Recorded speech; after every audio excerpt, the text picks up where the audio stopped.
না, যা করা হয় নাই। 25 ইয়ার্সের মধ্যে অনেকেই জিনা করেছে, অনেকেই। আমি আপনাদের কথা বলছি না, এভারেজ আমি পুরো বাংলাদেশের ইয়াং জেনারেশনের কথা বলছি। 25 বছরের প্রথম ভাই আমাদের ইমানের প্রথম অংশ কি? আল্লাহর প্রতি বিশ্বাস, তাদের নবীদের প্রতি বিশ্বাস।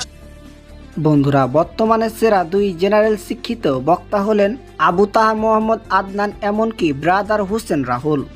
এই দুইজন বরঞ্চ দুই মাহজাব মেনে থাকেন। একজন হলেন আহলে হাদিস, এমনকি একজন হলেন হানাফি মাহজাবের।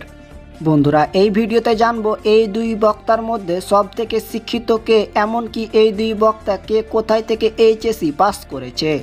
তো ভিডিওটি শুরু করার আগে সবার কাছে একটা অনুরোধ, ভিডিওটিতে একটা লাইক দিবেন, আর যারা চ্যানেল নতুন অবশ্যই চ্যানেলটি সাবস্ক্রাইব করে দিবেন।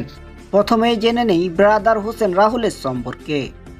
ভারতের মালদা জেলায় খিদিরপাড়া ইউনিয়নে জন্মগ্রহণ করেছিলেন ব্রাদার হোসেন রাহুল।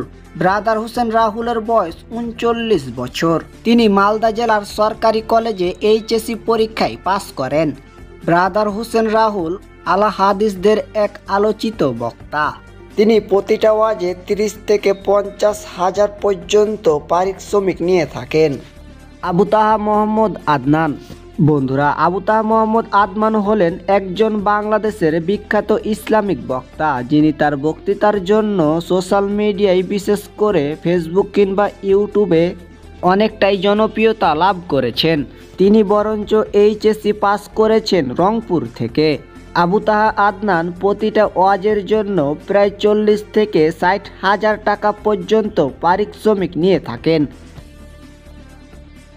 তো বন্ধুরা, আবু তাহা আদনান এমনকি ব্রাদার হোসেন রাহুলের মধ্যে আপনি কার ওয়াজ বেশি পছন্দ করেন, নামটি অবশ্যই কমেন্টে লিখে যাবেন। আর ভিডিওটি ভালো লাগলে একটা লাইক দিবেন, চ্যানেল নতুন হলে প্লিজ সবাই চ্যানেলটি সাবস্ক্রাইব করে দিবেন।